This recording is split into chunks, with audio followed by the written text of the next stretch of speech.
Welcome to the Isabelle Wellman podcast, everybody. So thankful that you're here. If you're returning, I love you so much. If this is your first time on the show, listening in, welcome, welcome, welcome. Today is a very odd day. This is the first podcast I'm recording with the awareness of my grandfather, my Jiddu, passing to the other side. That happened on the 7th, so on Friday, this past Friday, and it was a really challenging weekend. So first of all, the full moon energy was still lingering, and it was all about friendship, support, connection, working through emotions. And my menstrual cycle, it was starting during the full moon, but it didn't fully swing until Friday, in which it was as if the floodgates had opened and I was just losing it all, just shedding everything. And I thought about how quirky and interesting that was. That whole week, I was moving through very intense emotions because, my Jiddu was the paramount of playfulness, structure, love, radiance, and faith. I have been able to reflect and ponder and think about my life and his influence upon my life and how he truly let me awaken my imagination. And when you have someone like that in your life who passes away, and it takes them passing away for you to reflect, ponder, process about all of these great gifts and operating processes that they showed you, that they role modeled for you. It makes you think, needless to say. And for me, it was going into guilt about only seeing him one time after I graduated. Growing up, we would see them at least once or twice a year. My Jiddu and my Grandma Roz living in Connecticut or Florida, and then us living in Michigan. And I loved it because anytime he was around, it was as if nothing could go wrong. And if something was going south, it was taken care of professionally and without loud, atrocious screaming and chaos. And it was really a different way of living for me because I grew up in that kind of chaos. I grew up not really seeing love shared between one another. I didn't feel like my family was whole as maybe other families do. I get that most families are chaotic, are a little dicey, but mine felt particularly off. I didn't really have a tight relationship with my siblings who are 5 and 7 years older. I'm happy to say that one of those relationships is much better and mended, and we talk daily, if not weekly, and along with my mother and my father. And so I have been able to just go back and witness that now more than ever, my Jiddu is here with me and he is here supporting me.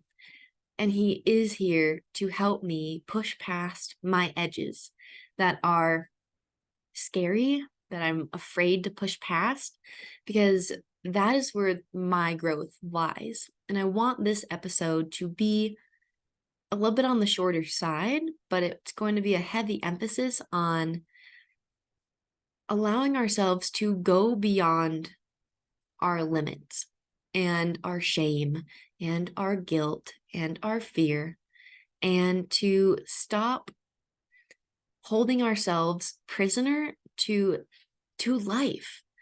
Living in resistance, what is it doing for us? We're holding the key to the lock and we're not unlocking the door beyond where we know greatness, wealth, health, love, whatever you desire, you're chasing after is.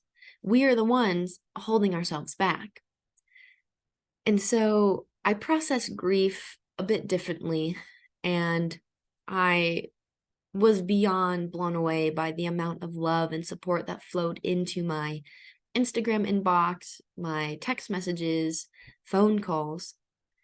And it was really, really, really interesting that I was taught to process alone, or that's how I felt like I could process best if no one saw my extreme emotional self, because I have very big emotions. And when I'm alone, that's when I feel the safest to let them out. And I mean, it is loud, it is sobbing, it is wailing, it is hitting my hands on the bed or on the pillow. It's very, very dynamic. And outside of that, being able to just witness myself in it was a loving process because I let it all happen as I needed. I journaled when it felt right. I did not force myself to go where I didn't need to go quite yet. I took it step by step, and I'm still taking it step by step. And it's a very odd, odd world, but I know that my Jiddu is here because the day I found out he had passed officially, his, long story short, I believe he died of a broken heart. His wife, his, I think, second or third wife, my grandma Roz, who has been around since I was a young girl, since my first birthday. So she really was just another grandmother to me. It didn't matter if we were blood or not because we were connected, and she's so lovely. And she passed away in 2020. She actually passed away when I was driving across the country to Alaska. And I had no idea of the severity of her health. Or it didn't hit me. And I regret how much it didn't hit me. But it happened as it happened. And my car, what was it? The alternator and the battery just toasted. And I had to stop in Montana. And I was sitting down in the grass waiting for these really lovely men to fix it in the middle of nowhere. And all they said, or what happened was I sat in the grass. I was gonna record an incredible conversations for Instagram, one of my longer talking videos. And I saw a text message from my mom saying my grandma Roz had passed. I was like, holy shit. I needed to be sitting down and grounded and in the sun for this to be received. If I was driving, I'm not sure what would have happened. And then with my, after that, my Jiddu's health just rapidly declined. And they were already in iffy health, but I mean, even over the last 3 months, it was, hey, he's doing all right. He's here and then he's there. And it was high and low tide. And then it went to this, just April began, and it was like, wow, he is not doing good. But last week he was stable and family was visiting him. And I wish I would have just gotten on a plane so that I could have seen him one last time. I was so afraid to call him. I was so afraid to connect with him after high school because of how long it had been. And anytime I did call, it was irritation or disappointment that I had not been more present in their aging lives. I could feel the sadness, and it hurt so bad, and I wasn't strong enough to bear that at the time. And it fucking hurts to bear it now. It hurts so bad to experience it. So if you're out there and you are going through something like this, you've had a loved one pass away, or maybe one that you didn't even get to meet pass away, or something just very strange and abrupt is happening for you, I hear you. I see you.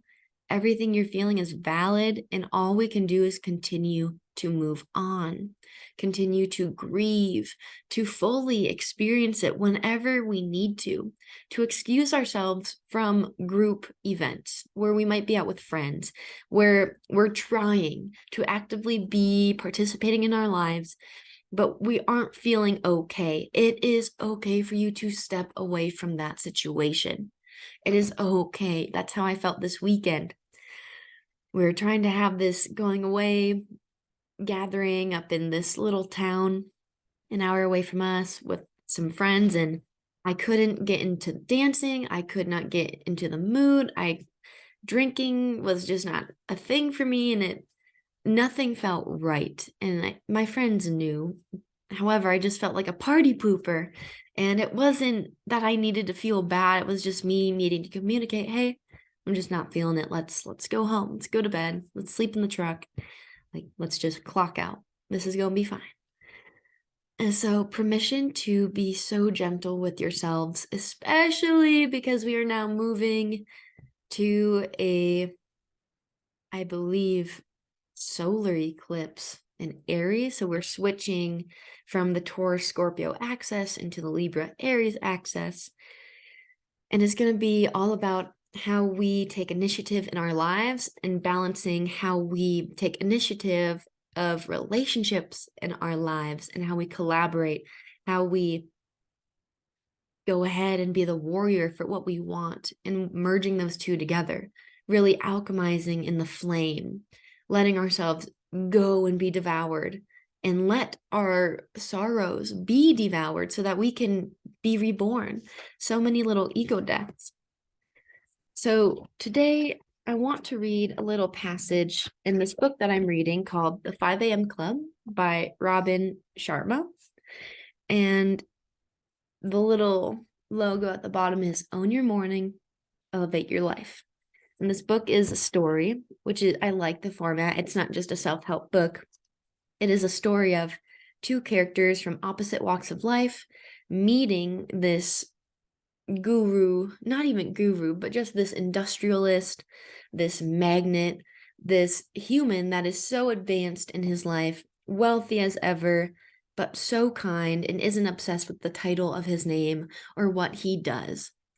It is all about enjoying life to the fullest and ensuring that your body, your mind, your soul, your emotions are all in alignment, or that you're choosing to go beyond what you know in order to have a life that is meaningful, that is worthy, that is one where you don't have to miss out on the moments like someone passing or a birth or a marriage or a celebration of a birthday because of finances or your health or insecurity or whatever it is. And so one of the main quotes in this book is, all change is hard at first, messy in the middle, and gorgeous at the end. And he cites this habit installation protocol, and it's 66 days. And I just love how simply he breaks this down, because I've known this, but I really love how it was articulated. And it goes, the first 22 days are stage 1, and it's where you deconstruct yourself. And the one thing you want to start for the rest of your life is waking up at 5 a.m. It's called the 5 a.m. Club for a reason. And within this theory, this philosophy of Robin Sharma, it is no one is awake at that time of the day. And when everything is so quiet and you can bask in the stillness, where everyone, the animals, the sun, the trees, the plants, the people, they're low, they're asleep. And not many people wake up at 5 a.m. anymore. Not many people see the advantage of getting up and tending to your inner garden. The most important thing I've done since 2019 is rewire my mind and reconnect the circuitry in order to advance myself in ways of loving myself, believing in myself, honoring what I need when I need it, and communicating what I need when I need it, being as truthful as I can. Do I slip up? Absolutely. But the effort is always there. And it is this pattern of the stage 1, deconstruction. It's going to be fucking hard at first. It is not going to be easy. It's going to suck because that is your natural behavior at this point. And going against the grain, going against your natural behavior is the very last thing you want to do as a human being.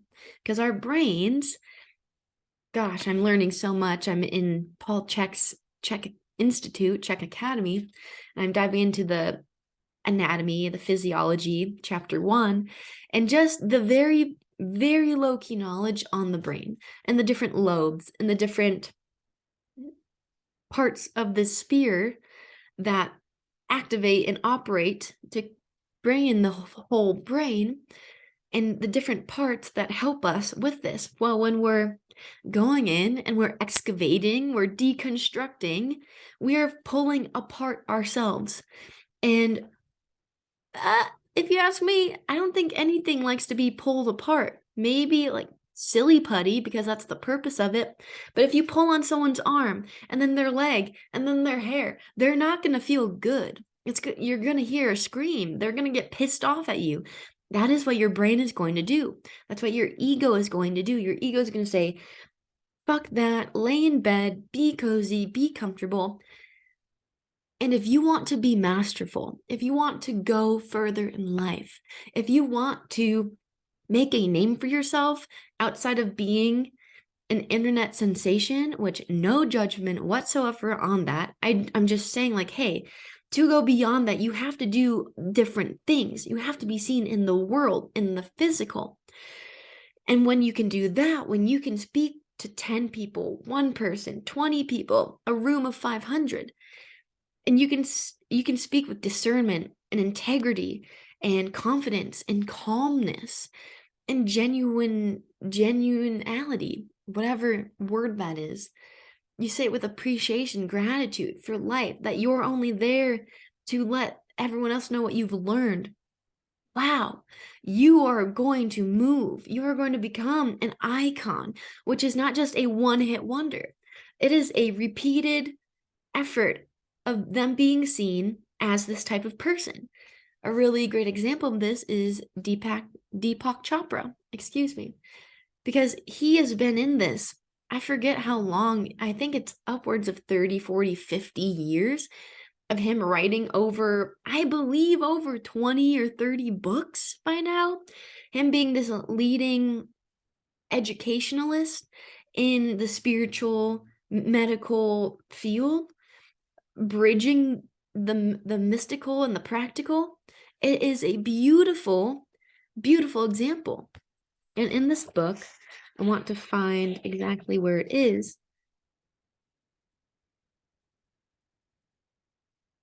And I'll repeat it after I explain the rest of this. So stage 2, so I stay on track. It's 22 days as well. And this is the installation period. This is where, the first 22 days go by. All right. You're sticking to the 5 a.m. wake up, and that's all you're focusing on. You're just focusing on waking up at 5. You get up out of your bed. You do not let your frontal lobe take control of, oh, stay in bed. It's so juicy. It's so warm. You get to snuggle and cuddle. Get up. Get up. You can snuggle on the couch. Get up. You can read your book. Get up. You can do some yoga. Get up. You can drink some water right when you wake up. Just get up and move. And it's going to be tough because you're going to be so sleepy and maybe a little cranky, and you're going to be rubbing your eyes, but go outside, get the skin on your air, get the crisp coolness of life around you. Listen to the little critters that are awake in the night. And then in the next 22 days, the installation period, you're really going to have to battle, because this is where it's going to feel the toughest. Something my track coach in high school used to say is, it's not the first or the last lap that is the hardest. It's the second to the last, because it is the one right before it's the last one. So that's the hardest one to get around. And that's how I see this, because there's only 3 phases. It's the second to the last 22-day period. And it's another handful of weeks where you are having to stay devoted, Remember your why for your waking up. Remember what this is doing for you. Remember how it's helping you and serving you and making you a happier, more productive, in a meaningful, discerning way, and not just a busy way. We don't want to be productive on our phone all the fucking time. We want to be productive in, hey, I have 3 really big tasks and I'm going to do them to my absolute fullest. Or, hey, I'm working on a single painting project. And this isn't going to be done in a day or a week or 3. This might take me a whole year to perfect, and that is okay. I can work on other little things, but to get this one masterful piece, I'm going to put so much effort, so much time, and so much calm, collected, and forward momentum in small little bit ways so that it is exactly what I want. And I'm not going to settle. I'm not going to skirt around the edges. I'm going to follow the path that feels the best. I'm going to learn what I need. I'm going to research on my way. I'm going to watch other painters. I'm going to go to the art museum and get inspired. I'm going to go out and enjoy life and watch people and see how they react, see what moves them. I'm going to study other people in the world who are doing this and leading an extraordinary life, or have these great paintings and masterpieces. What can I learn? What can I pick up from it? And so it's really going in and reaffirming you're on the path, you're doing the right thing. And the last stage, the last 22 days, the very minimum to put a habit and make it automatic and seamless and just another part of who you are, which is hilarious because all it takes is 1% every single day of you saying yes. A yes is 1%. Say yes to 5 a.m., wake up, 1% done. You're already better. If you didn't do anything else to make yourself better, you're still going to be, by the end of the 66 days, 66% better than you were than day one. And if you did it for a whole year, you'll be 365% better than you were at the beginning of that year. Imagine over 2, 3, 4, 5 years of doing this, what your life will turn into, what you will begin to contemplate, what you will begin to focus on, what you will begin to launch forward towards and accept and expand against, and how you will now push yourself. Because once you do it one time, just like many pro athletes, many large typhoons of business and wealth and health in the world, they get one habit, they dial it in, and then they do the next, dial it in, the next, dial it in. And it's this one at a time process, where if we just go slow and minute, and we go about it, where we're always rewarding ourselves for getting up at 5 a.m., where we're always rewarding ourselves for doing the hard thing, for pushing past, whether that's just us smiling because we did it and we're so proud, we pushed through the fear and we detached from the emotional body that's keeping us small and safe, in quotations, because it thinks it's protecting us, but there's no saber-toothed tiger chasing after us. It's just us talking to another human, or us calling that business, or us asking for this opportunity and not taking it personal on what the answer is.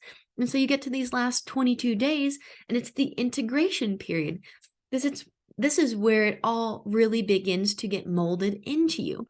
And so this little quote that he says is,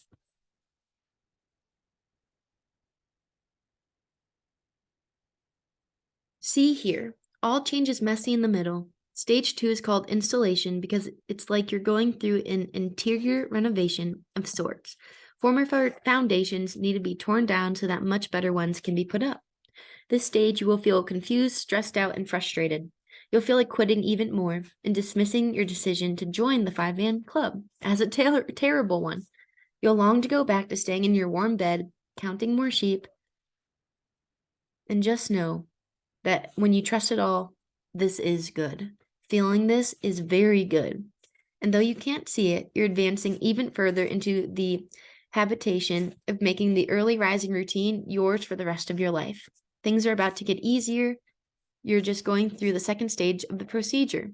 And it only feels messy, and it only looks chaotic. The reality is you're growing beautifully and closing in on a whole new grade of performing. In all this order, there is a secret order. said psychologist Carl Jung. So, that is one part that I would love to speak, and I want to share about part 3 because he says it so beautifully. He continues to say, so when you're wiring in this priceless new morning routine, the entire structure of your brain really is in upheaval as you manufacture new neural pathways. Your entire system really is being restructured. You're honestly and seriously unfamiliar territory, sprouting green shoots, going blue ocean, conquering new territories of self-potential, and accessing higher universes of human optimization. Cortisol, the fear hormone, is elevated at this time, so you'll feel scared a lot of the time. All that's happening within your brain is consuming huge reserves of energy. So you'll be exhausted, often at the stage 2 of habit installation.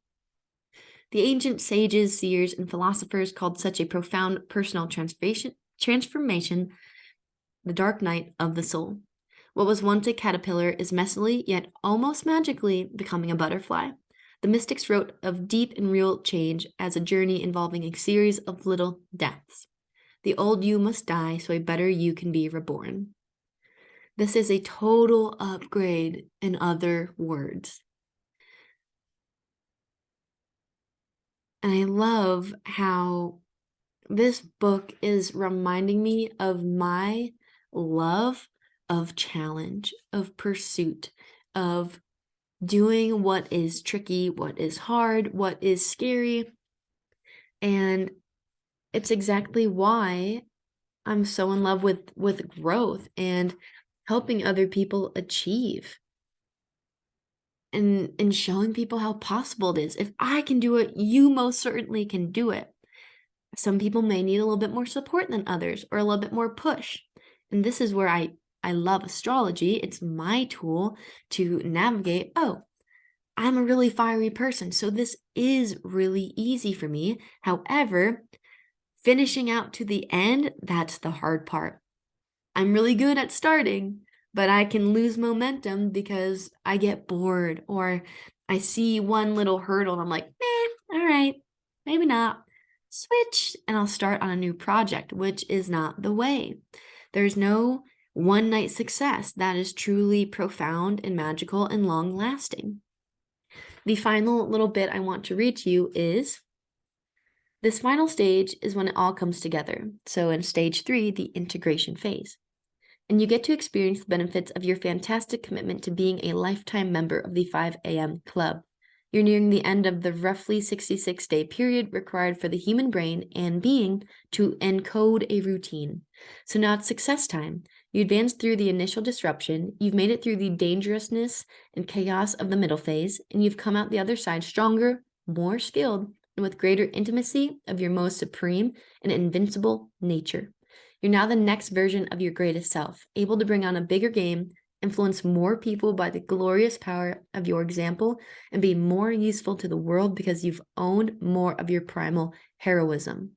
All your hard work, sacrifice, and suffering, careful consistency, and brilliant bravery come together in this stage as the new habit you've been working on integrates at a psychological, emotional, physical, and spiritual level. This is the new normal. Imagine if when all the COVID craziness hit, we did that new normal instead. We saw going beyond scarcity mindset, going beyond fear, going on believing what the news and the media tells us. If we trusted the intuition, if we followed our little path, if we acted exactly how we felt called to act without questioning based on what other people would say or judge us about. But we moved forward using our own internal guiding system, our moral compass, our GPS, our nature of being,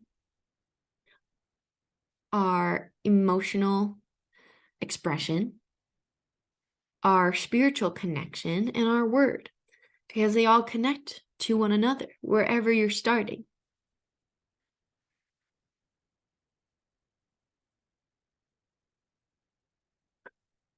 It's just so beautiful to think about how we can all perceive so differently. And so it's really a a move of changing your perception. And for me, I feel so fueled and so guided to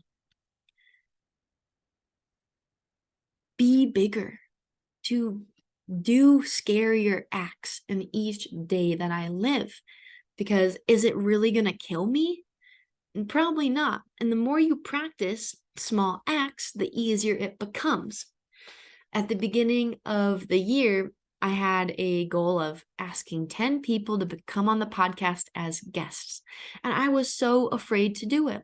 So I created a script that was really easy for me to edit and curate to each person, but gave me something to start with, because a blank page is where you will die, where your dreams will die, because a blank page is the worst way to start anything. And it's so easy to go online, find a free script, make it your own, and then boom, you have that to start with. And then it's so easy to just pop in what you need, make it personal, do your research, send it to that person, and then the rest is in God's hands. The rest is in the universe's hands, whoever you say and speak to up there. And you don't take the answer personally, because you're not going to die and you're not going to blow up.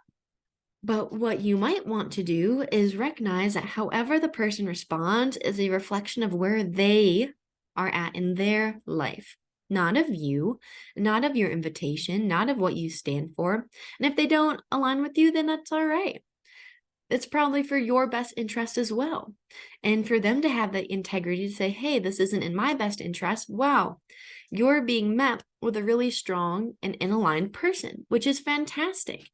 If you want to learn why or why not, simply ask, be very gentle and kind about it, and just be curious. Have a simple lens of curiosity, because we can constantly put on a new lens, and the lens we're looking through is not the end all be all. And I hope that you experiment with that. I believe that is what I want to share today. And if you feel like maybe this book is a book you want to read, highly recommend. I'm almost done with it. My goal is to read 2 books a month, and this is one of mine for April. So Robin Sharma, 5 a.m. Club. It's really, really, really great read for anyone looking for a little extra push. And if you're wanting to dive deeper into learning about how you can have an easier time making decisions and guiding yourself on this path of life, where you want to be moving forward and actively participating in your own growth, and your moving forward in your momentum and your expansion, then I highly recommend that you get your values into place. And if you haven't yet, you can sign up for my class on defining your top 5 non-negotiable values. This is quite literally how I fell in love with myself, how I got right with myself, and how I checked myself, how I body bumped myself on the ice rink. I was fucking skating around, threw myself into the wall, and made me realize, wow, I'm expecting this other person, because it's all about actually diving into relationships and what we want from other people, where the flip side of it is, whoa, all of my answers are actually hey, are you, first of all, giving this to yourself? Is this something that you are embodying? And if you're not embodying it, if you're not giving it to you, if you're not acting this way, how could you ever ask another to do the same? How could you ever expect another to do the same? So, if that sounds interesting, if that sounds like it would push you to grow, if that sounds like it would give you guidance and structure in your life, please join me April 19th. It's coming up next week, or in 2 weeks, and it will be at 5 p.m. Pacific Standard Time. It'll be about an hour long. It'll be on the Aries new moon and the first eclipse, like I said, and it'll be a total solar eclipse at 29 degrees. Very exciting. This is mastery. This is initiation. This is death and rebirth. This is learning how to love you in order for another to love you, and for you to appreciate them loving themselves, and moving as a unit, not where you're completing each other. I just can't, I don't hate, I cannot stand that. I used to believe, oh, I need someone to complete me. What the fuck? I ain't broken. I'm not missing an eyeball. I don't, my heart's not out of my body. I have a brain. I have my senses. I have the complete total control of my life. No one can complete me. Yet they can compliment me. They can compliment the shit out of me, just like my boyfriend does. It's how I got clear. I got right with myself, and I called in the perfect love. And I was so brave when I was doing this, because I was afraid. I was afraid of getting rejected, denied, told that like we didn't mesh. And this was my dream. I mean, this was something in my heart I had for such a long time, of pursuing my partner. And it's so funny to say, but it's true. And so I just want to show you how real this is. When you get really granular, not superficial, you get really granular, and you go tiny and very expertise with your life, how easy it gets. So thank you so much for listening. I love you so much. If you want to support the podcast, there's also a new Patreon. I have the waitlist link down in the bottom. There are 3 different tiers. One where it's peer support, and you'll get a little tip every month from me in the Patreon page. The second tier, which gives you a tip and a little bit extra for the week. And then the third tier, that's more about astrology. So if you're curious about astrology, want to learn, and would like a horoscope every week, that is the one for you. So check it out. Please and thank you. Share this with friends. Share this with family. Post about this on Instagram. I would love, love, love for this podcast to reach 1,000 followers and subscribers. That would just be amazing. I'm at 61, so I have a ways to go. That would make my dreams come true. Thank you so much, and I hope you have a beautiful rest of your day.